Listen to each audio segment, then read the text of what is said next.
नमस्कार,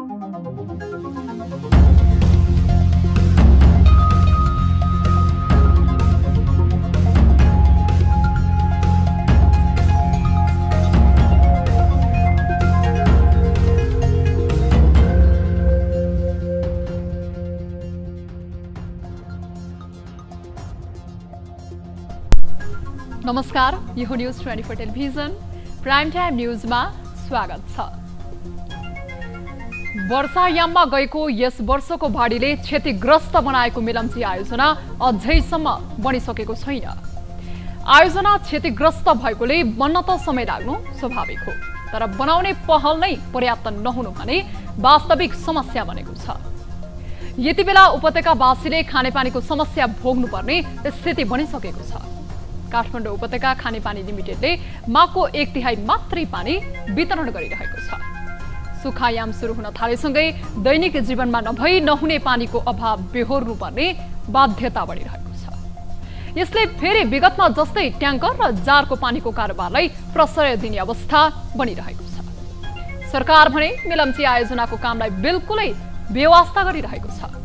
अर्थ मन्त्रालयले पुँजीगत खर्च बढाउन नसकेर हैरानी बेहोरिरहेको छ। तर यस्ता आयोजनाको काम अलपत्र पर्नुले अर्थतन्त्रलाई असर पर्नुका साथै जनजीवन समेत प्रभावित बनेको तथ्य नजरअन्दाज गर्न मिल्छ। यो प्रश्नले सत्तामा बसेकाहरूसँग उत्तर मागिरहेको छ। यता मुलुक डोर्याउने जिम्मेवारी पाएको राजनैतिक दलको गतिविधिले आम जनमानसमा निराशा छर्ने काम गरिरहेको छ। संसद बैठक अवरुद्ध र एमसीसी परियोजनाका नाममा भइरहेको राजनीतिले किनारा पाउला भन्ने आम अपेक्षाको व्यवस्था गर्दै दलहरू राजनीतिक स्वार्थमा केन्द्रित बन्दा यसले समस्यालाई जटिल बनाइरहेको छ। यी विषयलाई निष्कर्षमा पुर्याउन राष्ट्रिय सहमतिको विकल्प नै छैन, तर पनि दलहरू यसबारे छलफल गर्न आनाकानी गरिरहेका छन्। हरेक गतिविधिलाई राजनीतिक सोचले विश्लेषण गर्ने दलहरूले यस्ता महत्त्वका विषयमा पनि दलगत स्वार्थलाई प्रधान मान्नु असल राजनीतिक संस्कार भन्न सकिँदैन। जनताका लागि नै राजनीति गरेका भन्नेहरूले कम्तीमा यी विषयलाई हेक्का राख्दैमा मुलुकमा राम्रो राजनीतिक संस्कार कायम राख्नु आवश्यक छ। अब प्राइम टाइम न्यूजका हेडलाइन्स। नेकपा एमाले सत्ता गठबन्धन टुटाउन प्रयासरत रहेको माओवादी अध्यक्ष प्रचण्डको आरोप। गठबन्धन सरकारको आयु लामो रहेको एकीकृत समाजवादीका अध्यक्ष नेपालको दाबी।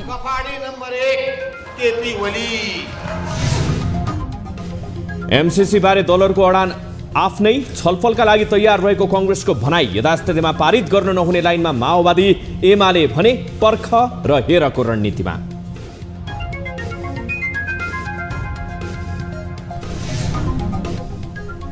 खेतीको सिजनमा मल अभाव हुने किसानको समस्या उस्तै। जिम्मेवारीबाट पन्छिने प्रवृत्तिले समस्या बढ्यो।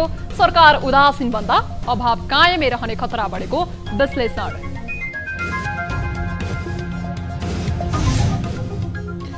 ए डिभिजन लिगमा विभागीय टिम एपीएफ क्लबको पहिलो जित। फ्रेन्च क्लब 3-0 गोल अन्तरले पराजित। प्रधानमन्त्री कप क्रिकेटमा प्रदेश 2 माथि एपीएफको प्रभावशाली जित।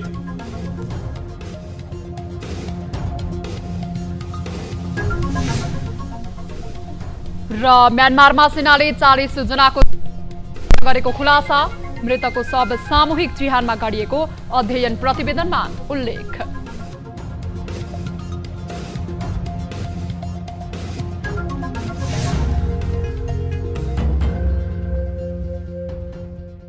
हामी निरन्तर न्यूजमा छौं। सत्ता गठबन्धन टुटाउन नेकपा एमाले अनेक प्रस्ताव राखिरहेको आरोप लागेको छ। माओवादी अध्यक्ष पुष्पकमल दाहाल प्रचण्डले सत्ता गठबन्धन टुटाउनका लागि एमाले अध्यक्ष केपी शर्मा ओलीले कांग्रेसलाई एकलौटी सरकार चलाउन दिने प्रस्ताव राखेको आरोप लगाउनु भएको हो। पुस 5 को सन्दर्भमा समाजवादी प्रेस संगठनले सोमबार काठमाडौँमा आयोजना गरेको कार्यक्रममा प्रचण्डले एमाले कांग्रेसलाई एकलौटी सरकार चलाउन र एमसीसी पारित गर्न दिने प्रस्ताव राखेको ठोक्वा गर्नु भएको छ। तर प्रधानमन्त्री शेरबहादुर देउवाले गठबन्धन तोड्ने गरी कुनै सम्झौता नगर्ने विश्वास समेत व्यक्त गर्नु भएको छ। यसअघि संसद विघटन गरेको केपी ओली सरकारले अहिले पनि संसद अवरोध गरेर प्रतिगमनकै बाटोमा रहेको पुष्टि गरेको उहाँको भनाइ छ। उहाँले माधव नेपाल गएको ठाउँमा केपी ओली नजानुलाई अलोकतान्त्रिक संस्कार भन्दै आलोचना समेत गर्नुभयो।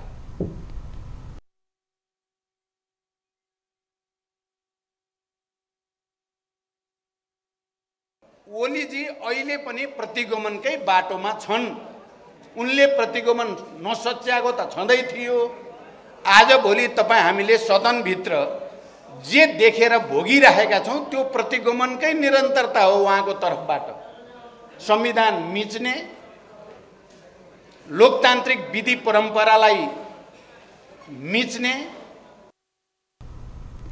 कार्यक्रममा नेकपा एकीकृत समाजवादी अध्यक्ष माधव कुमार नेपालले गठबन्धनको सरकार लामो समयसम्म चल्ने दाबी पनि गर्नुभएको छ। आगामी निर्वाचनमा एकल बहुमत ल्याउँछु भन्दै केपी ओलीले फुर्ती लगाएको भन्दै नेपालले ओली गफाडी नम्बर 1 हुन् भनेर गिनिज बुकमा नाम लेखिदिए हुने बताउनु भएको छ। गफमा तपाईलाई कसैले सक्दैन, गिनिज बुकमा नाम लेखिदिए हुन्छ। गफाडी नम्बर 1 केपी ओली। त्यस्तै जनता समाजवादी पार्टीका संघीय परिषद अध्यक्ष डाक्टर बाबुराम भट्टराईले देशभित्र र बाहिर प्रतिगामी शक्तिको खतरा भएकोले गठबन्धनको निरन्तरतामा जोड दिनुभयो। हुन्छ जनताको चेतना पनि जुन यथार्थवादी हुन्छ, हिजो त्यत्रो क्रान्तिकारी जेलनेल खपेर आएका हामी नेताहरू, हाम्रा पार्टीहरू हामी पनि जसरी स्खलित हुँदै गइरहेका छौँ, निजी स्वार्थमा अलिकति लम्पट हुँदै हामी गइरहेका छौँ, राष्ट्रिय अन्तर्राष्ट्रिय परिस्थिति पनि जसरी एउटा प्रतिगमनतिर गइरहेको छ। कार्यक्रममा कांग्रेस नेता एवं सञ्चार मन्त्री ज्ञानेन्द्र बहादुर कार्कीले देशलाई समृद्धिको दिशामा लैजानेतर्फ सबैले अग्रसर हुनु आवश्यक रहेको बताउनुभयो।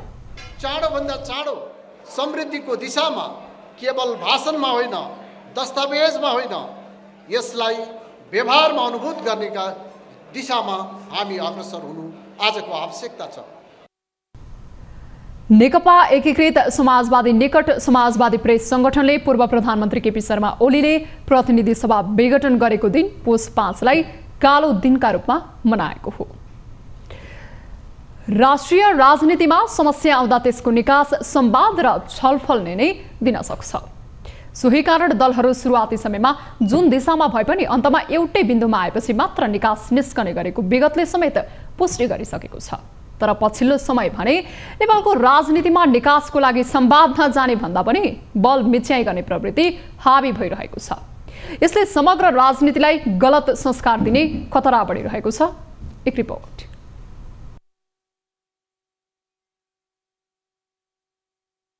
राजनीतिक निकासको पर्खाइमा छन्। एउटा संसदमा भइरहेको निरन्तरको अवरोध, अर्को अमेरिकी सहयोग मिलेनियम च्यालेन्ज कर्पोरेसन एमसीसी सम्झौता। यी दुवै विषयलाई राजनीति गर्ने अस्त्र बनाइदा यसले समग्र राजनीति स्थिर अवस्थामा पुगेको छ। यी विषयलाई किनारा लगाउन सकिने भनेकै संवाद र छलफलबाट हो। तर अहिले मुलुकमा जुन किसिमको राजनीतिक ध्रुवीकरण बनिरहेको छ त्यसले समस्यालाई थप जटिल बनाएको छ। आइतबार मात्रै प्रधानमन्त्री शेरबहादुर देउवाले सर्वदलीय बैठक आह्वान गरेका थिए। तर सो बैठकमा नेकपा एमाले अनुपस्थित हुँदा यी प्रमुख विषयमा सबै दलले गोलबद्ध भएर छलफल गर्ने अवसर गुम्यो। बैठकमा उपस्थित नहुनुले एमाले वार्ता र संवादलाई विकल्पका रूपमा नलिएको हो वा समस्या समाधान नै गर्न नखोजेको हो भन्ने प्रश्न उब्जिएको छ। सिङ्गो संसदलाई यसरी निरन्तर बन्धक बनाउँदा हाम्रो लोकतन्त्र र संसदीय अभ्यास समेत कमजोर हुन जाने खतरा हुन्छ। प्रतिपक्षले उठाएका विषयमा संवाद गर्न र उपयुक्त सहमति खोज्न सरकार तयार रहेको प्रतिबद्धता व्यक्त गर्दै संसदलाई सुचार गर्न सहयोग गर्न हामी प्रतिपक्षलाई आग्रह गर्दछौँ। वर्तमान अवस्थामा अन्य दलहरू र दलका शीर्ष नेताहरूसँग एमालेको सम्बन्ध राम्रो छैन। तर राष्ट्रिय मुद्दाका विषयमा एमाले राजनीतिक सम्बन्धभन्दा माथि उठेर छलफलमा सहभागी हुन सकेको भए यसले राम्रो राजनीतिक संस्कारलाई बढावा दिने थियो। बहिष्कारको रणनीतिमा रहेको एमालेका लागि राष्ट्रियता भन्दा माथि दलीय स्वार्थ नै पो हो कि भन्ने प्रश्न समेत उब्जिएको छ। यसले अन्य दलले भने संसदीय मर्यादाको बर्खिलापको रूपमा व्याख्या गरेका छन्। प्रतिपक्ष यदि आग्रही बनिदियो सर्वदलीय बैठकमा आउँदैन भनिदिन्छ, प्रधानमन्त्रीले बोलाएको उसमा चाहिँ जान्न भनेर भनिदिन्छ। पहिले त्यसलाई कारबाही गर अनि जान्छ, सभामुखको राजीनामा गर अनि मात्रै हामी चाहिँ बैठकमा आउँछौँ भनेर भन्छ। यो के हो भने प्रतिपक्षले पनि संसदीय मर्यादा, जुन संसदीय व्यवस्थाको मर्यादाको कुरो गरिन्छ नि, त्यो मर्यादालाई उसले उल्लङ्घन गरेको छ। संसद बैठक र एमसीसी जस्ता विषयमा अहिले एमालेको भूमिका अहम छ। यस्तोमा एमाले सर्वदलीय बैठकलाई बहिष्कार गर्दै आफूमाथि जिम्मेवारी नभएको देखाउन खोजिरहेको छ। विगतमा सरकारको नेतृत्व गरेको दल यी राष्ट्रिय चासोका विषयमा उदासीन भन्दा भोलिका दिनमा अन्य दलले यसलाई नजिरको रूपमा लिएमा के हुन्छ भन्ने विषयलाई एमाले नजरअन्दाज गरेको देखिन्छ। यसले गलत राजनीतिक संस्कारले बढावा पाउने खतरा समेत बढेको छ। न्युज 24 टेलिभिजनका लागि टिभी जर्नलिस्ट मनिषा महर्जनको रिपोर्ट। अमेरिकी आर्थिक सहयोग परियोजना मिलेनियम च्यालेन्ज कर्पोरेसन एमसीसी निकै पेचिलो बनिरहेको छ। खास गरी एमसीसी आर्थिक परियोजना मात्र हो कि सैन्य रणनीतिको अङ्ग समेत हो भन्ने विषयका कारण यो अवस्था बनेको हो। आर्थिक परियोजनालाई संसदले अनुमोदन गरिरहनु नपर्ने एक थरीको तर्क छ भने यसमा भएका विवादित मुद्दाहरूमा बृहत छलफल गरेर कार्यान्वयन वा खारेज गर्ने भन्ने निर्णय लिनुपर्ने अर्को थरीको मत रहेको छ। एक रिपोर्ट। सन् 2004 मा मिलेनियम च्यालेन्ज कर्पोरेसन एमसीसी परियोजना विकासशील देशहरूलाई ठूला पूर्वाधार आयोजना निर्माण गर्न साझेदारी गर्ने उद्देश्यले अमेरिकी संसदले स्थापना गरेको हो। सन् 2017 सेप्टेम्बर 14 मा नेपालका तर्फबाट तत्कालीन अर्थमन्त्री ज्ञानेन्द्र बहादुर कार्की र एमसीसीका तर्फबाट कार्यवाहक सीईओ जोनाथन नासले एमसीसी सम्झौतामा हस्ताक्षर गरेका थिए। उक्त परियोजनाका लागि नेपाल सन् 2011 मा आएर छनौट भएको हो। नेपाल सरकारले निजी क्षेत्र, नागरिक समाज र सम्बन्धित पक्षहरूसँग व्यापक छलफल गरेपछि मात्रै उक्त सम्झौतामा हस्ताक्षर गरेको थियो। तत्कालीन प्रधानमन्त्री केपी शर्मा ओली नेतृत्वको सरकारका अर्थमन्त्री डाक्टर युवराज खतिवड़ाले 29 सेप्टेम्बर 2019 मा कार्यक्रम कार्यान्वयन सम्झौतामा हस्ताक्षर गरेका थिए। तर अहिले एमसीसीलाई राष्ट्रिय स्वतन्त्रता र सार्वभौम सत्तासँग जोडेर हेर्न थालिएको छ। सोही कारण दलहरू यस विषयमा फरक ध्रुवमा उभिएका छन्। कांग्रेस भने एमसीसी भित्रका विवादास्पद मुद्दाहरूको व्यापक छलफल गर्न सकिने भन्दै छलफलमा जोड दिइरहेका छन्। राष्ट्रघाती छन् भन्ने कुनै त्यो मध्येको कुनै बुदा छन् भने त्यसमा 1 to 1 वार्ता गरेर नेपाल पक्षले सम्बन्धित पक्षसँग यो विषयमा हाम्रो राष्ट्रिय दृष्टिकोणले असहमति भयो, यो विषयमा पुनर्विचार भनेर त्यसलाई पुनर्विचार गर्न सकिन्छ र त्यो पुनर्विचार गरेर जुन बुदाहरू मुलुक नागरिकको लागि उपयुक्त ठिक छ भन्ने लाग्छ भने त्यो पास गर्दाखेरि फरक होइन। तर सत्ता साझेदारका अन्य राजनैतिक दल एमसीसी माथि राष्ट्रिय सहमति गरेर अगाडि बढ्नुको विकल्प नभएको बताउँछन्। यो विषय जनस्तरमा समेत पुगिसकेकोले यथास्थितिमा कार्यान्वयन गर्न नहुने लाइनमा उनीहरू उभिएका छन्। एमसीसीको विषय हाम्रो स्पष्ट छ कि यथास्थितिमा एमसीसी पास हुँदैन हैन र एमसीसीको लागि राष्ट्रिय सहमतिको नि आवश्यक। धेरै जनस्तरसम्म यो विषय गइसक्यो हैन। जनताको नि चासोको विषय भइसकेको विषय एउटा राजनीतिक पार्टीले मात्रै गर्न सक्दैन।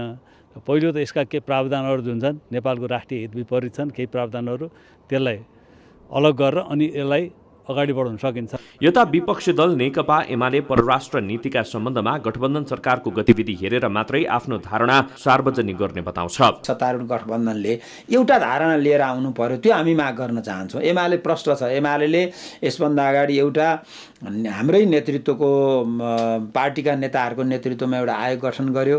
झलनाथ खनाल, प्रदीप गेवाली, भीम रावल रहेको त्यो आयोगले हामीलाई रिपोर्ट दिएको छ। त्यो रिपोर्ट हाम्रो पार्टीको सम्पत्ति हो। त्यसो भएको हुनाले हामी यथास्थितिमा एमसीसी पास गर्ने पक्षमा बिल्कुलै एमाले छैन।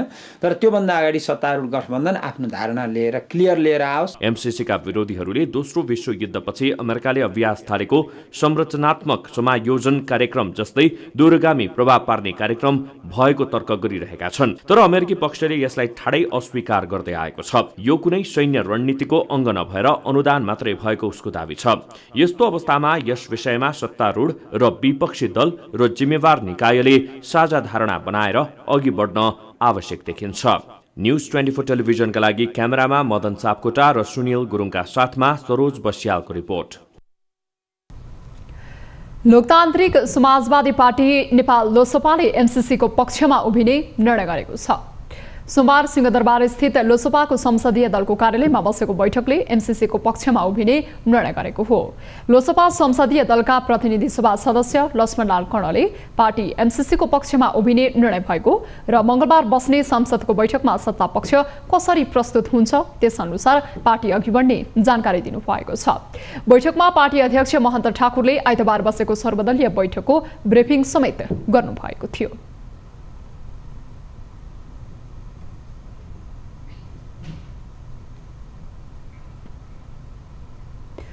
प्रमुख प्रतिपक्षी दल नेकपा एमालेको अवरोधपछि राज्यसभाको बैठक अर्को सूचना जारी नभएसम्मका लागि स्थगित भएको छ। सोमबार बसेको बैठक सुरु हुने बित्तिकै एमालेका सांसदहरूले उठेर विरोध जनाएका थिए। बैठकमा राष्ट्रिय सभामा एमालेका सांसद देवेन्द्र दाहालले आफूहरूको मागको विषयमा अझै पनि सुनवाई नहुनु दुःखद भएको बताउनु भएको थियो। प्रतिनिधि सभाका यसअघिका आफ्ना सांसदहरूलाई कारबाही गर्नका लागि उठाएका विषय यथावत नै रहेकोले संसद चल्न नसक्ने उहाँको भनाइ छ। तीव्र ढङ्गले विकास निर्माणका कामहरूमा जनताको ध्यान नजाओस् भनेर अन्यत्र ध्यान मोड्नका लागि ती कुराहरू उठाएका रहेछन्। किनभने आज सबै ठाउँमा पैसा वा घुस नखुवाइकन कुनै पनि कानुन नहुने अवस्था छ। बैठकमा राष्ट्रिय सभा अध्यक्ष गणेश तिमसिनाले प्रमुख प्रतिपक्षी एमालेका सांसदहरूलाई राष्ट्रिय सभा सञ्चालन हुन दिएर सदनको मर्यादा कायम राख्नका लागि आग्रह गर्नुभएको थियो। देशको बारेमा, विकासको बारेमा, समग्र राष्ट्रको अर्थतन्त्रको बारेमा या कुनै पनि विषयमा छलफल गरौँ, विचारहरू राखौँ, जसले गर्दाखेरि देशलाई अगाडि बढाउन पनि सहयोग पुग्छ, सदनको मर्यादा पनि अझ उच्च हुन्छ।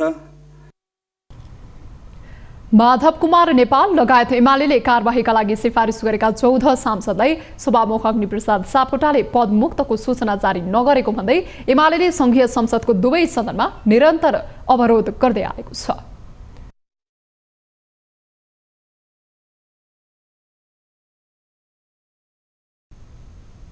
हामी निरन्तर न्यूजमा छौं। प्रधानमन्त्री शेरबहादुर देउवाले रक्षा मन्त्रालयको जिम्मेवारी पनि सम्हाल्ने हुनुभएको छ। डाक्टर मिनेन्द्र रिजालले रक्षा मन्त्रीबाट राजीनामा दिएसँगै रिक्त रहेको सो मन्त्रालयको जिम्मेवारी प्रधानमन्त्री देउवाले आफैसँग राख्नु भएको हो। राष्ट्रपति कार्यालयबाट सोमबार जारी विज्ञप्तिमा रक्षा मन्त्रालयको जिम्मेवारी प्रधानमन्त्री देउवाले सम्हालेको जनाइएको छ। संविधानको धारा 77 को धारा 2 को खण्ड क बमोजिम मन्त्री रिजालको राजीनामा आएको उल्लेख गर्दै सो मन्त्रालयको कार्यभार प्रधानमन्त्री देउवाले सम्हाल्ने विज्ञप्तिमा उल्लेख गरिएको छ। प्रधानमन्त्री शेरबहादुर देउवाले सबै नागरिकले सहज र सुलभ शिक्षा पाउनुपर्ने सरकारको मान्यता रहेको बताउनु भएको छ। सोमबार काठमाडौँमा त्रिभुवन विश्वविद्यालयको 47औं दीक्षान्त समारोहलाई सम्बोधन गर्दै विश्वविद्यालयका कुलपति समेत रहनुभएका प्रधानमन्त्री देउवाले आर्थिक हैसियत भएका सीमित वर्गको पहुँचमा मात्रै शिक्षा हुनु नहुने बताउनु भयो। शिक्षित विद्यार्थीले सचेत र शिष्ट नागरिक बन्दै राष्ट्रप्रतिको कर्तव्य निर्वाह गर्ने उहाँको विश्वास छ। उहाँले मुलुकको लोकतान्त्रिक प्रणालीलाई सबल र सुदृढ बनाउन, मुलुकको अर्थतन्त्रलाई तीव्र रूपमा रूपान्तरण गर्न दक्ष प्राविधिक जनशक्ति उत्पादन हुनुपर्ने धारणा पनि राख्नुभयो। मुलुकको लोकतान्त्रिक प्रणालीलाई सबल र सुदृढ बनाउन र मुलुकको अर्थतन्त्रलाई तीव्र रूपमा रूपान्तरण गर्न सृजनात्मक नव प्रवर्तनशील युग सुहाउँदो वैज्ञानिक एवं प्राविधिक जनशक्तिको उत्पादन पनि हुनुपर्दछ। कार्यक्रममा विश्वविद्यालयबाट विभिन्न संकायका परीक्षाहरूमा सर्वोत्कृष्ट अङ्क प्राप्त गरी सर्वप्रथम हुने उत्कृष्ट 21 विद्यार्थीलाई 29 विधामा पदक एवं पुरस्कार वितरण गरिएको छ भने दीक्षित विद्यार्थीहरूलाई प्रमाणपत्र वितरण गरिएको छ। प्रधानमन्त्री शेरबहादुर देउवाले पूर्ण मात्रामा खोप दिएर जनतालाई कोरोना विरुद्ध सुरक्षित बनाउने अभियानमा सबै सक्रिय रूपमा लाग्न आग्रह गर्नुभएको छ। कोभिड-19 विरुद्धको विशेष खोप अभियानबारे 7वटै प्रदेशका मुख्यमन्त्री तथा संघीय सरकारका सरोकारवाला मन्त्रीसँग अन्तर्क्रिया गर्दै प्रधानमन्त्री देउवाले यस्तो आग्रह गर्नुभएको हो। उहाँले खोप अभियानलाई प्रभावकारी बनाएर जनताको जीवन बचाउने पहिलो कर्तव्य भएको भन्दै सक्रिय रूपमा लाग्नुपर्नेमा जोड दिनुभयो। चैत्रसम्म सबै नागरिकलाई खोप दिने सरकारको लक्ष्य रहेको र पूर्ण मात्रामा खोप दिएर जनतालाई सुरक्षित बनाउने अभियानमा सबै सक्रिय रूपमा लाग्नुपर्ने छलफलको निष्कर्ष रहेको स्वास्थ्य मन्त्री विरोध खतिवडाले बताउनु भयो। अबको केही दिन वा चाहिँ यो पुष महिनाभित्रमा अहिले हामीले जे नतिजा अथवा जुन प्रतिशत जनसङ्ख्याले खोप लगाएका छन् त्योभन्दा मलाई लाग्छ चाहिँ नि धेरै नै माथिल्लो चाहिँ प्रतिशत ले खोप लाउनुहुन्छ भन्ने मैले चाहिँ विश्वास लिएको छु। किन भन्दा प्रत्येक प्रदेशकाले आफ्नो प्रतिबद्धता व्यक्त गर्नुभएको छ। यही नै को आज। त्यस्तै छलफलका क्रममा प्रधानमन्त्री देउवाले 12 वर्ष माथिका बालबालिका सहित सबै नागरिकलाई बचाउन खोप अभियानलाई प्रभावकारी बनाइनु पर्नेमा जोड दिनु भएको मन्त्री खतिवडाले बताउनु भयो। संविधानले सीमान्तकृत र पिछडिएको वर्ग साथै महिला, आदिवासी, जनजाति लगायतलाई आरक्षणको व्यवस्था गरेको छ। संविधान निर्माणमा सहभागी तीनै दलहरूले पार्टीको संरचनामा समेत यो आरक्षणको व्यवस्था गरेका छन्। तर पनि यो व्यवस्थाको खासै सदुपयोग भने भएको पाइँदैन। एक रिपोर्ट। संविधानले मुलुकमा पछि परेको वर्गलाई राज्यको पहुँच दिलाउन समावेशी सिद्धान्त अवलम्बन गर्दै आरक्षणको व्यवस्था नै गरेको छ। सोही अनुसार दलहरूले पनि समावेशी संरचना कायम गर्ने व्यवस्था विधानमै उल्लेख गरेका छन्। मुलुकमा यही व्यवस्था ल्याउन आन्दोलन गरेका दलहरूले यो व्यवस्थालाई पार्टीमा स्वीकारे पनि व्यवहारमा भने त्यो त्यति प्रभावकारी भएको पाइँदैन। विशेष गरी पहुँच नभएका र पिछडिएका वर्गको लागि भनेर छुट्याइएको कोटाबाट पनि पहुँच ओला नै हाबी हुँदा यो व्यवस्थाले पनि ती वर्गको हित गर्न नसकेको हो। नेपाली कांग्रेसको 14औं महाधिवेशनमा अधिकांश आरक्षण कोटामा पुराना अनुहार मात्र होइन पहुँच वाला नै हाबी भएका छन्। उद्योगपति विनोद चौधरी, प्रधानमन्त्री पत्नी आर्जु राणा, पूर्व स्वास्थ्य राज्यमन्त्री उमेश श्रेष्ठ, काठमाडौँ महानगरपालिकाकी उपमेयर हरिप्रभा खड्की, पूर्व सभामुख चित्रलेखा यादव, मन्जु खाड, महालक्ष्मी उपाध्याय यसका प्रतिनिधि पात्र हुन्। होइन, त्यो अब सुधार्दै जानुपर्छ। कोटाबाट सजिलो हुन्छ भनेर धनी मानी चर्चित सुकिला मुकिलाहरू काङ्ग्रेसमा त्यसमा अहिले चाहिँ आएर बसे होइन। त्यसलाई चाहिँ त्यसको चाहिँ अब लिमिटेसन हो, त्यसको दुरुपयोग हो। त्यो यो प्रवृत्ति कांग्रेसमा मात्र सीमित छैन, अन्य दलको अवस्था पनि उस्तै छ। दलहरूले विधानमा उल्लेख सामाजिक न्यायको सिद्धान्त पालना गर्ने नाममा यसलाई कर्मकाण्डीमै सीमित पारेका छन्। पटक पटक सडकमा समावेशिकताको विषयलाई अघि सार्ने दलहरूले संविधानमा रहेको अस्पष्ट व्यवस्थाको दुरुपयोग गरिरहेका छन्। समावेशिताको क्लस्टरभित्र पनि आरक्षणको व्यवस्था गरेको भएदेखि त त्यहाँभित्र पनि खुला र आरक्षित हुन्थ्यो। खुलामा त्यो क्लस्टरभित्रको जोसुकै पर्न सक्थे। त्यसले जातलाई रिप्रेजेन्ट गर्ने हो भने अथवा कुनै भेग कुनै क्षेत्रलाई रिप्रेजेन्ट गर्ने हो भने अथवा कुनै लिङ्गलाई रिप्रेजेन्ट गर्ने हो भने अब अर्कोतर्फ त्यहाँभित्रका पनि कमजोर पछाडि परेकालाई चाहिँ आरक्षित गर्नुपर्ने थियो। हो त्यो किसिमको चाहिँ संरचनागत व्यवस्था संविधानमा पनि भएन, कानुनमा पनि भएन, पार्टीको विधानमा पनि भएन।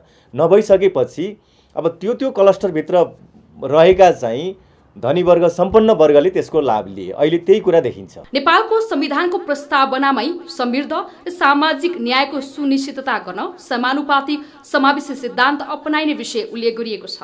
खुला प्रतिस्पर्धामा आउन नसक्नेका लागि नेतृत्वमा आउने सहज बाटो बनाइदिन संविधानमा जे व्यवस्था गरियो त्यही व्यवस्थाको सही सदुपयोग हुन नसक्नु दुर्भाग्य हो। यसमा संविधान निर्माण गर्ने ती दलहरूको बेलैमा ध्यान पुगोस्।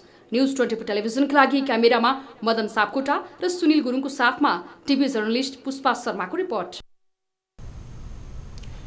महिला बालबालिका तथा ज्येष्ठ नागरिक मन्त्री उमा रेग्मीले काठमाडौँको भृगुटी मण्डप स्थित निम्न बजारमा व्यवस्थित गर्ने प्रतिबद्धता जनाउनु भएको छ। काठमाडौँ निम्न व्यापारी संघको 27औं वार्षिक साधारण सभा उद्घाटन गर्दै मन्त्री रेग्मीले 27 वर्षसम्म पनि निम्न व्यापारीहरूले निकै कष्टका साथ व्यापार गर्नु परेको भन्दै त्यसलाई व्यवस्थित गर्ने प्रतिबद्धता जनाउनु भएको हो। समाज कल्याण परिषद अन्तर्गत रहेको बजारभित्रका व्यापारीहरूको सम्झौता सकिन लागेको अवस्थामा बिचौलियासँग नभई सम्बन्धित व्यापारीहरूसँग नै सम्झौता गर्न मन्त्री रेग्मीले परिषदलाई निर्देशन दिनुभयो। मन्त्री रेग्मीले व्यापारीको प्रत्यक्ष सम्झौता परिषदसँग हुनुपर्ने धारणा राख्नुभयो। त्यस्तै उहाँले बजारभित्रको भाडालाई व्यवस्थित गर्दै साना व्यवसायी मैत्री बनाउने जिकिर पनि गर्नुभयो। आकाश छुने भाडा गर्ने भनेको होइन, तर अहिलेको समय सापेक्ष भाडालाई पनि व्यवस्थित गरौँ, तपाईहरू बस्ने ठाउँको पनि व्यवस्थित गरौँ, सरसफाइ पनि गरौँ। यो सबै व्यापारी मैत्री, साना व्यापारी मैत्री बनाऊ त्यो स्टललाई। कार्यक्रममा व्यवसायीहरूले बजारलाई व्यवस्थित बनाउन परिषदले कुनै चासो नदेखाएको गुनासो पनि गरेका थिए। नेपाली कांग्रेसको अल्पसंख्यक तर्फको केन्द्रीय सदस्यमा प्रदीप कुमार सुनुवार निर्वाचित हुनुभएको छ। नेपाली कांग्रेसको 14औं महाधिवेशन अन्तर्गत अल्पसंख्यक तर्फ सोमबारको मतगणनापछि सुनुवार निर्वाचित हुनुभएको हो। अल्पसंख्यक तर्फ कुल खसेको 4635 मत मध्ये उहाँले 2171 मत पाउनुभयो। उहाँका प्रतिस्पर्धी टीका सुब्बा लेप्चाले 1023 मत मात्रै पाउनुभयो। खसेको मत मध्ये 90 मत बदर भएको थियो। कांग्रेस केन्द्रीय कार्यालय सानेपामा अन्य क्लस्टरका केन्द्रीय सदस्य पदका उम्मेदवारको मतगणना जारी छ। नेपाली कांग्रेसको 14औं महाधिवेशन अन्तर्गत केन्द्रीय सदस्यको महिला क्लस्टरको मतगणना चलिरहेको छ। पार्टी कार्यालय सानेपामा 3750 मतगणना हुँदा डेला संग्रौलाले अग्रता कायम राख्नु भएको छ। यस्तै पुष्पा भुषाल, आरजु राणा, अम्बिका बस्नेत, ईश्वरी न्यौपाने, सरिता प्रसाई, रमा कोइराला, सुशीला ढकाल पनि अगाडि हुनुहुन्छ। महिला क्लस्टरमा 9 केन्द्रीय सदस्यका लागि 30 जना बीच प्रतिस्पर्धा भएको छ। सोमबार नै मधेसी, थारू, मुस्लिम प्रदेश 1 र बागमती प्रदेशको केन्द्रीय सदस्य पदको मतगणना पनि भइरहेको छ। न्युजहरू अझै बाँकी छन्, अहिलेलाई ब्रेक।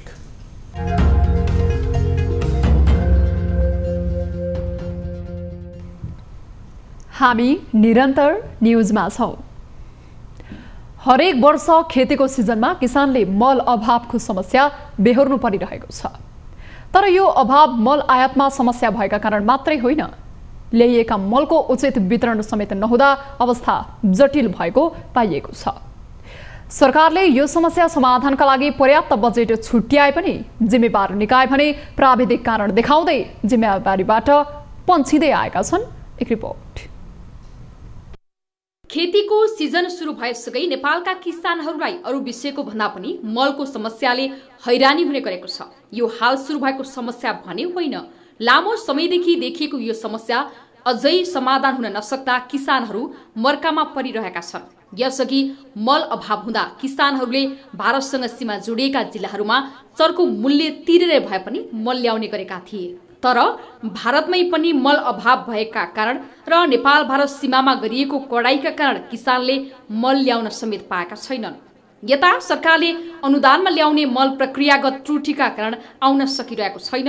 आएका मलमा पनि बिचौलिया हाबी हुँदा कृषकहरू मारमा पर्ने गरेका छन्। राज्यले साँच्चै नै किसानलाई चिनेर किसानको लागि कृषि सामग्री हो, उत्पादन सामग्री हो, त्यसो हुनाले किसानलाई चिनेर किसान तहमा सहज ढङ्गले पुर्याउनु पर्छ भन्ने कुरा नगरिकन अलिकता चाहिँ यो कमिसनको खेलमा हैन, यसलाई चाहिँ अलिकता एउटा व्यापारिक केन्द्रको रूपमा चाहिँ हैन मल पनि त्यो कारोबारको एउटा माध्यम बनाएको स्थितिले हो कि यो मलमा चाहिँ किसानहरूले पटक पटक दुःख पाउने, हन्नर पाउने गरेको भन्ने खालको कुरा हामीलाई लाग्छ। र दुई सरकारी कम्पनी कृषि सामग्री कम्पनी लिमिटेड र साल ट्रेडिङ कर्पोरेसन लिमिटेडले स्थानीय सहकारी मार्फत किसानहरूलाई मल बिक्री गर्छन्। तर यी कम्पनीका गोदाममै मल रितिएपछि किसानले मल नपाएका हुन्। गहुँ छर्ने बेला डीएपी मल पनि नपाएका किसानहरूले अहिले गहुँ उम्रिएपछि युरिया पनि हाल्न पाएका छैनन्। साल ट्रेडिङ भने मल नै नआएकाले यस्तो अवस्था आएको भनेर जिम्मेवारीबाट पन्छिन खोजेको छ। यो बजेट हामीसँग अभावले गर्दाखेरि भन्ने अघि मैले भने नि 1 लाख टन जुन हामीले टेन्डर गरिसकेका छौँ, एक त्यसमा 25,000 मात्रै आयो, 75,000 पाइपलाइनमै छ। अब आउनु भनेको 50,000 युरिया र 25,000 डीएपी हो र त्यसको लागि नै आएको बजेट पुगिरहेको छैन। र अस्ति मात्रै न्युजमा आयो 96 करोड थपियो भन्ने, 13 अरब चाहिँ आएन भने त्यो 96 करोड पनि यो टेन्डर भइसकेको लागि थप नपुग पैसै हो। कृषि मन्त्रालयले यो बजेटबाट 3,09,000 टन मल खरिद गर्न सक्ने आकलन गरी कृषि सामग्रीलाई 2,09,000 टन र साल ट्रेडिङलाई 1 लाख टन खरिदको स्वीकृति दिएको थियो। कृषि सामग्री केन्द्रले ल्याएको मलले भने किसानको माग धान्न सकेको छैन। हामीले ल्याउने भनेको 70% मात्रै हो। नेपाल सरकारले कुल आयातको 70% कृषि सामग्री कम्पनीलाई दिएको छ। त्यो मल ल्याउन हामी सफल भयौँ। त्यो हाम्रो मल आइदिएकै कारणले अहिले नेपाल सरकारलाई थोर बहुत भए पनि जे जस्तो भए पनि माग अनुसारको पूर्ण आपूर्ति उहाँहरूको चाहिँ सम्बोधन गर्न नसके तापनि आंशिक भए पनि हामीहरूले त्यसलाई चाहिँ समर्थन गर्न चाहिँ आपूर्ति गर्न सकेका छौँ। गहुँ र तरकारीका लागि यो सिजनमा मात्रै 1,30,000 टन रासायनिक मल माग छ। गहुँ र तरकारीका लागि यो सिजनमा मात्रै 1,30,000 टन रासायनिक मलको माग छ। चालू वर्षका लागि 3,09,000 टन खरिदको स्वीकृति भए पनि 2,32,000 टन आउने टुङ्गो छैन। आवश्यक मलका लागि ढिलो टेन्डर हाल्ने र सिजन सकिएपछि मात्रै मल आपूर्ति गर्ने कम्पनीहरूको प्रवृत्तिलाई निरुत्साहित गर्न आवश्यक छ। अन्यथा मल अभावको समस्या यथावत नै रहने खतरा कायम छ। न्युज 24 टेलिभिजनका लागि टिभी जर्नलिस्ट खगेश्वरी कार्कीको रिपोर्ट। भगवान गौतम बुद्धको जन्मस्थल लुम्बिनीमा पर्यटकको संख्या वात्तै बढेको छ। कोरोना जोखिम केही कम भएसँगै लुम्बिनी दर्शनका लागि समगत भ्रमणमा आउने आन्तरिक पर्यटकहरूको संख्यामा वृद्धि भएको हो भने भारत लगायत तेस्रो मुलुकबाट आउने धार्मिक पर्यटकको संख्या पनि बढ्दै गएको छ। एक रिपोर्ट।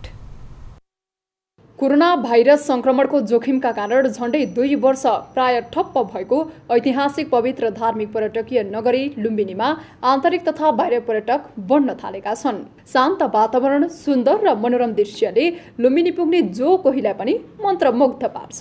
सोही कारण पनि धार्मिक पर्यटकका अलावा अन्य पर्यटकहरू समेत अवलोकनका लागि त्यहाँ पुग्ने गरेका छन्। हामी सुदूरपश्चिमको एउटा टिम नै 2टा बस रिजर्भ गरेर यो लुम्बिनी भन्नुमा हामी छौँ। करिब एक दिन हामीको आजको बसाइ हुनेछ। यहाँ चाहिँ विशेष गरेर एकदमै शान्तिको जुन रूपमा भगवान गौतम बुद्धले अर्थी उपदेश दिनुभएको छ त्यसलाई नै आत्मसात गर्नुपर्छ। एकदमै हाम्रो अब एकदम सुन्दर छ हैन। नेपालको अब एकदम सुन्दर स्थान लुम्बिनी गौतम बुद्धको जन्मस्थल एकदमै राम्रो छ। पछिल्लो समय विभिन्न सहकारी सामाजिक सङ्घ संस्था, विद्यालय तथा विश्वविद्यालयहरूले लुम्बिनीलाई पहिलो रोजाइमा राखेका छन् भने आन्तरिक तथा बाहिर धार्मिक पर्यटकको संख्यामा पनि वृद्धि भएको छ। पर्यटक आवागमन बढेपछि स्वस्थायको पर्यटन व्यवसायले बिस्तारै गति दिन थालेको छ। धार्मिक पर्यटन सँगसँगै यहाँ चाहिँ शैक्षिक भ्रमण गर्नेहरूको सङ्ख्या पनि बढी मात्रामा उल्लेख्य मात्रामा रहेको छ। भारतबाट र तेस्रो देशबाट आउने पर्यटकहरूको सङ्ख्या पनि यहाँ चाहिँ बढी मात्रामा छ यतिखेर। लुम्बिनी विकास कोषका अनुसार पछिल्लो समय दैनिक 5000 बढी पर्यटक अवलोकनका लागि पुग्ने गरेका छन्। 2 वर्ष कोरोनाका कारण अस्त व्यस्त बनेको पर्यटन व्यवसायले गति लिँदै गर्दा व्यवसायी हर्षित बनेका छन्। तर कोरोनाको जोखिम अझै कायमै रहेको हुँदा यसतर्फ भने आम पर्यटक तथा व्यवसायीले सबैले सजग हुन जरुरी छ। न्युज 24 टेलिभिजनका लागि भैरहवाबाट टिभी जर्नलिस्ट प्रकाश नेउपानेको रिपोर्ट। काठमाडौँको नयाँ बानेश्वरमा रहेको इन्द्रेणी कम्प्लेक्सको माथिल्लो तलामा आगलागी हुँदा करिब 2 करोड बराबरको क्षति भएको छ। सोमबार दिउँसो लागेको आगो नेपाली सेना, काठमाडौँ महानगरपालिका, ललितपुर महानगरपालिका लगायतका दमकलले नियन्त्रणमा लिएका छन्। इन्द्रेणी कम्प्लेक्सको माथिल्लो तलामा रहेको जिम सेन्टरबाट आगलागी सुरु भएको थियो। करिब 1 घण्टापछि आगलागी नियन्त्रणमा आएको प्रहरीले जनाएको छ। महानगरीय प्रहरी वृत्त 3 कुनेका डीएसपी मिम बहादुर लामाले इन्भर्टर सर्ट भएर आगो लागेको अनुमान गरिएको जानकारी दिनुभएको छ। अहिलेको अवस्थामा चाहिँ पूर्ण रूपमा नियन्त्रणमा आएको छ। यो माथि जिम हलमा लागेको रहेछ। जिम हलमा चाहिँ सम्पूर्ण सामान पूर्ण रूपले क्षति भएको छ। यसमा चाहिँ नि लगभग 2 करोड प्लसको चाहिँ क्षति भएको छ भने प्रारम्भिक उसमा छ। आगलागी चाहिँ इन्भर्टरमा समस्या आएपछि इन्भर्टर जलेर आगलागी भएको चाहिँ हाम्रो प्रारम्भिक सञ्चालनमा हामीले त्यो पत्ता लाग्छ। आगलागीबाट कुनै मानवीय क्षति भने नभएको प्रहरीले जनाएको छ। घटनाको विषयमा थप अनुसन्धान भइरहेको प्रहरीको भनाइ छ। ललितपुरको ठेचोमा आज नवदुर्गा नाचसँगै बालकुमारी र ब्रह्माणीको खट जात्रा हर्षोल्लासका साथ मनाइएको छ। हरेक वर्ष मङ्सिर शुक्ल प्रतिपदाका दिन यो जात्रा मनाइने गरिन्छ। एक रिपोर्ट।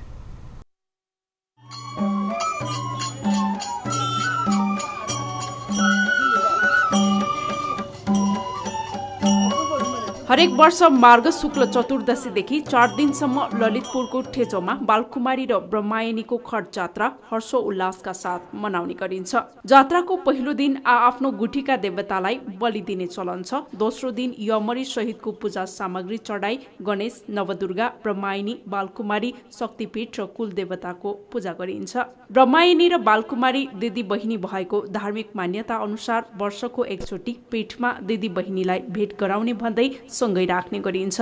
र जात्राको मुख्य दिन आज नवदुर्गा मन्दिरबाट देवगणहरू पंक्तिबद्ध भई डबलीमा आई भैरव, काली र बाराहीले सामूहिक रूपमा नृत्य प्रस्तुत गरिन्छ।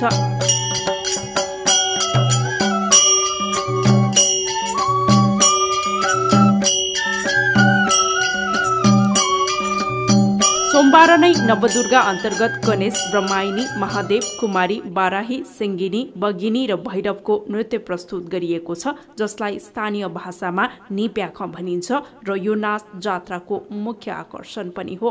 थिलापुलीमा हाम्रो यो जात्रा चाहिँ अब पहिल्यैदेखि चल्दै आएको भयो, त्यो हिसाबले मानिन्छ। अब यसको विशेषता भन्नाले अब हाम्रो यहाँ 3 किसिमको जात्रा हुन्छ। यसमा एउटा चाहिँ अब ब्रह्माणी र बालकुमारीको जात्रा हुन्छ, एउटा नवदुर्गाको हुन्छ, एउटा भैरवको जात्रा हुन्छ होइन। अब भोलि चाहिँ हाम्रो सिन्दुर जात्रा हुन्छ भैरवको। वर्षी पछि मानिने नवदुर्गाको जात्रा हो यो। आज तल्लो लासीको जात्रा अनि आज हामी मालिकको टोलबाट ठेचो हाम्रो मालिकको टोलबाट यो देउडालाई पूजा गर्न आएको। जात्राको अन्तिम दिन भगवान श्री गणेशलाई वर्षभर पालो थाप्ने गुठियारको घरमा र भैरवलाई धुमधामसँग सिन्दूर जात्रा गरिन्छ, जसलाई सिनया अर्थात् सिन्दूर जात्रा भनिन्छ। सिनयासँगै नवदुर्गा जात्रा समापन हुन्छ। क्यामेरामा अशोक मानन्दरका साथ टिभी जर्नलिस्ट अनुला महर्जनको रिपोर्ट।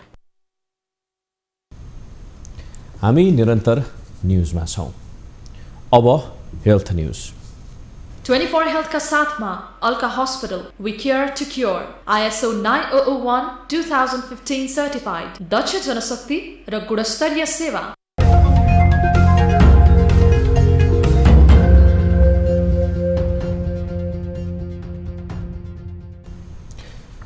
नेपालमा सोमबार 220 जनामा कोरोना संक्रमण पुष्टि भएको छ। देशभर गरिएको 2725 PCR परीक्षणका क्रममा 218 जना र 1416 एन्टिजेन परीक्षणका क्रममा 2 जनामा कोरोना संक्रमण पुष्टि भएको स्वास्थ्य मन्त्रालयले जनाएको छ। यो सँगै नेपालमा कोरोना संक्रमितको संख्या 9,21,937 पुगेको छ।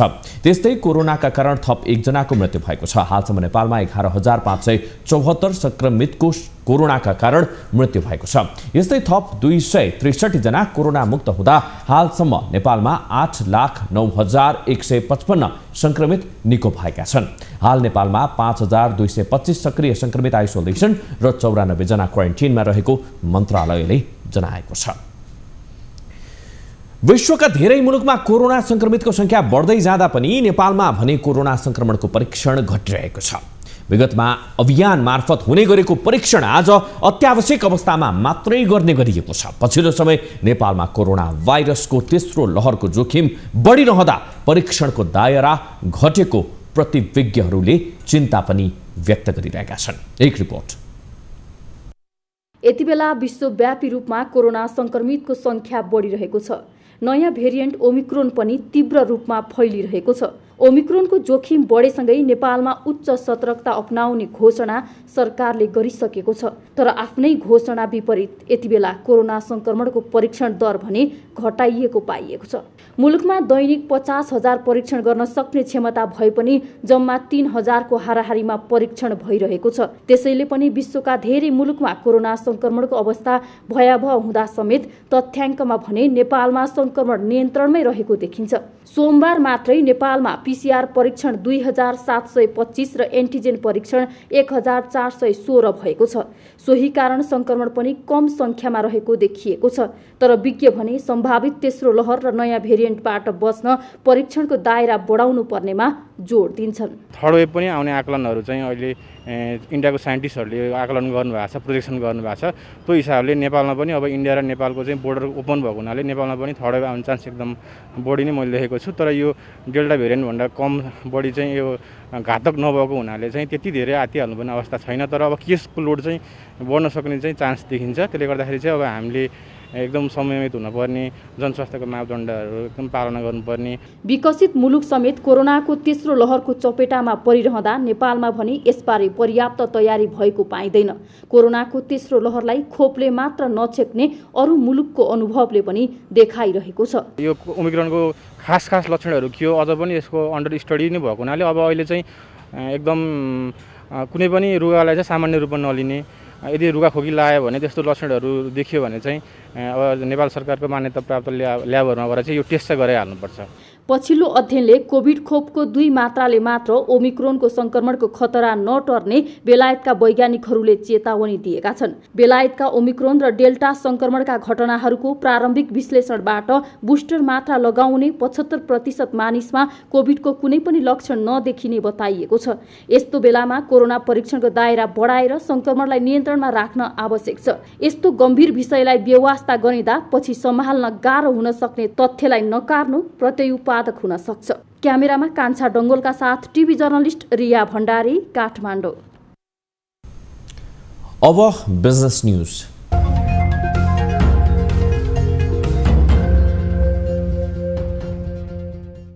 साताको पहिलो कारोबारको दिन सोमबार नेपालको शेयर बजार दोहोरो अङ्कले घटेको छ। आइतबार सार्वजनिक बिदा परेका कारण शेयर बजार बन्द भएको थियो। सोमबार पुँजी बजार मापक परिसूचक नेप्से 17.93 अङ्कले घटेको हो। यसअघि नेप्से 2358 बिन्दुमा ओर्लिएको छ। नेपाल स्टक एक्सचेन्ज नेप्सेका अनुसार सोमबार कुल 2,46,46,89,000 रुपियाँ बराबरको शेयर कारोबार भएको छ। कुल 231 वटा कम्पनीका 54,39,087 किता शेयर 37,367 पटक खरिद बिक्री भएका थिए। कारोबार भएका मध्ये 43 वटा कम्पनीको शेयर मूल्य बढेको छ। बाँकी कम्पनीको सूचक नकारात्मक बनेको छ।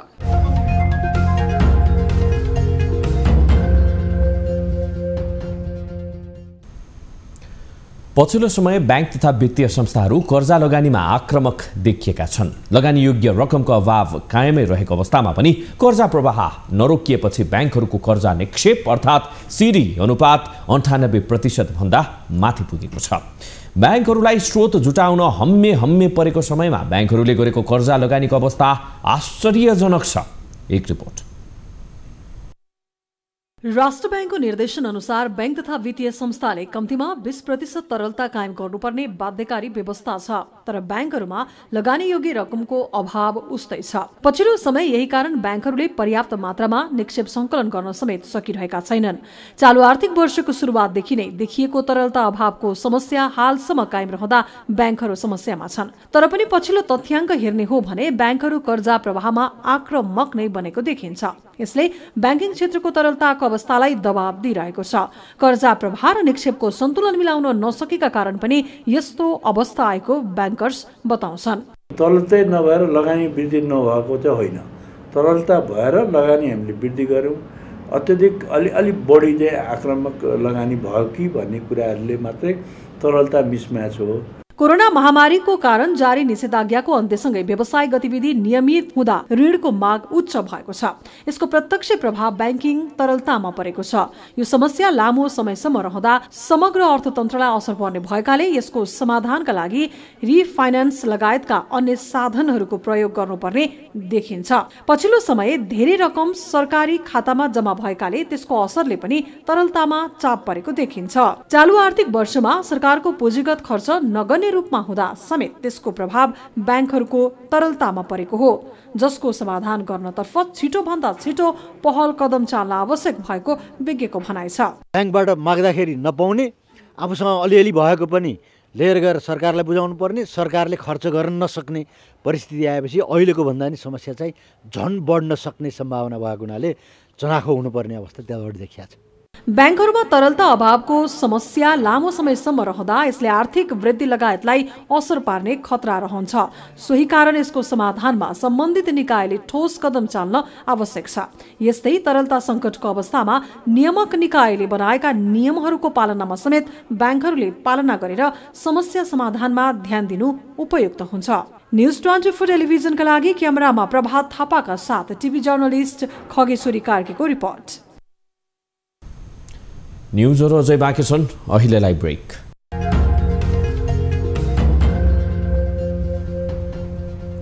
हामी निरन्तर न्यूजमा छौं। अब स्पोर्ट्स न्यूज।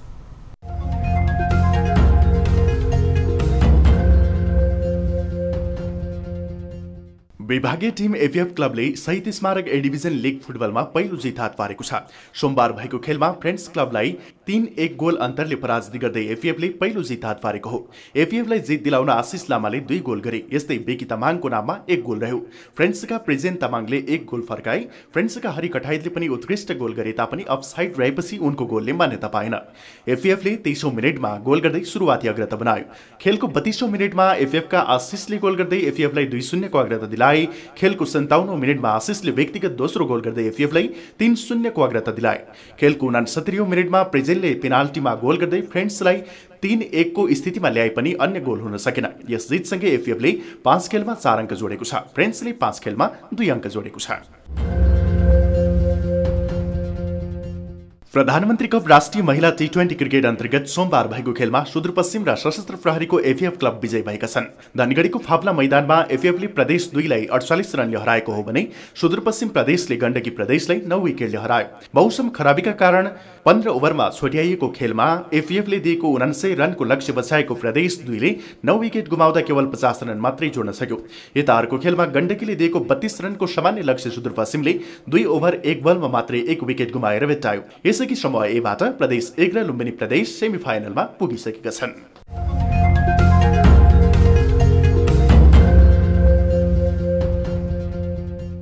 अब 24 वेदर अपडेट।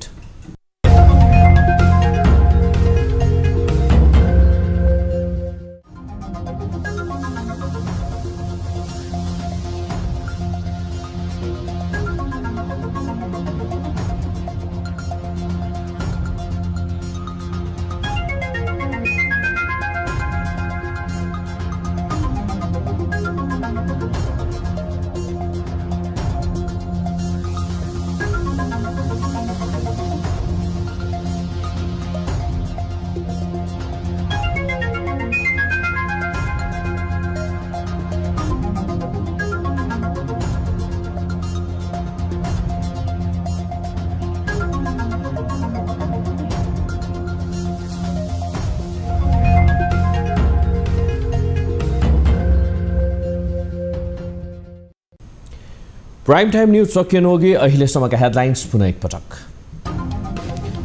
नेकपा एमाले सत्ता गठबन्धन टुटाउन प्रयासरत रहेको माओवादी अध्यक्ष प्रचण्डको आरोप। गठबन्धन सरकार आयु लामो रहेको एकीकृत समाजवादीका अध्यक्ष नेपालको दावी। कफाडी नम्बर 1 केपी ओली। एमसीसी बारे दलहरूको आफ्नै अडान, छलफलका लागि तयार रहेको कांग्रेसको भनाई। यथास्थितिमा पारित गर्न नहुने लाइनमा माओवादी, एमाले भने पर्ख र हेरको रणनीतिमा।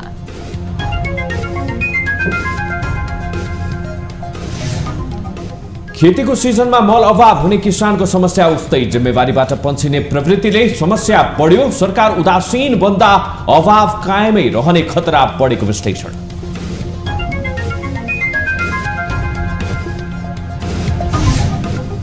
ए डिभिजन लीगमा विभागीय टिम एपीएफ क्लबको पहिलो जित। फ्रेन्ड्स क्लब 3-0 गोल अन्तरले पराजित।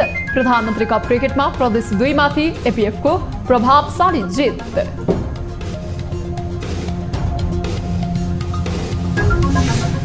र म्यानमारमा सेनाले 40 जनाको सामूहिक हत्या गरेको खुलासा। मृतकको सब सामूहिक चिहानमा गाडिएको अध्ययन प्रतिवेदनमा उल्लेख।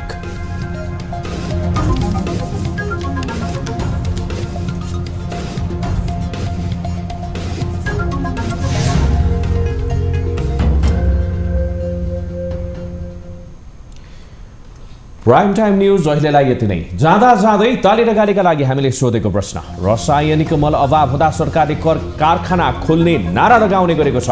सम्भाव्यता कम हुँदा समेत कारखाना खोल्ने सरकारी चाहना सही लागेमा तालीमा र सरकारी कोषको बलमा अव्यावहारिक निर्णय गर्न लाग्यो भन्नेले गालीमा भोट गर्नुहोला। हाम्रो पात्रको एपमा गएर ताली र गालीका लागि भोट गर्न सक्नुहुनेछ। थप न्यूजका लागि हाम्रो वेबसाइट www.newsradionepal.com हेर्नुहोला। साथै हामीलाई फेसबुक, ट्विटर र युट्युबमा पनि फलो गर्न सक्नुहुनेछ। यस्तै मोबाइल, भाइबर र इमेलबाट 24 डेस्कका लागि समस्या र गुनासो गर्न सक्नुहुनेछ। अहिलेलाई बिदा दिनुहोस्। हामी निरन्तर न्यूजमा छौं। नमस्ते।